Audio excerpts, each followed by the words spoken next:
கொடைக்கானல் மற்றும் அதன் சுற்றுவட்டார பகுதிகளில் 1 மணி நேரத்திற்கும் மேலாக இடியுடன் கூடிய கனமழை பெய்து வருகிறது. இது தொடர்பான கூடுதல் விவரங்களோடு செய்தியாளர் ஜாபர் இணைகிறார்.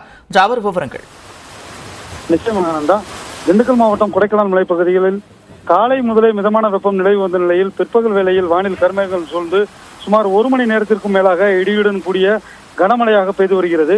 குறிப்பாக அப்சர்வேட்டரி, கலையரங்கம், ஏரிச்சாலை, மூஞ்சிக்கல், ஏலரோடு சந்திப்பு, அண்ணா சாலை, நாயுடுபுரம் உள்ளிட்ட நகரின் பல்வேறு இடங்களில் கனமழையாகவும் வேறு ஒரு சில பகுதிகளில் மிதமான மழையாகவும் பெய்து வருகிறது. மலைப்பகுதிகளில் தொடர்ந்து மழை பெய்து வருவதால் மலைப்பகுதி முழுவதும் குளுமையான சூழல் நிலவுகிறது. மேலும் முக்கிய குடிநீர் ஆதாரங்களின் நீர்மட்டமும் வெகுவாக உயர்ந்து வருவதும் குறிப்பிடத்தக்கது. நன்றி ஜாபர், விரிவான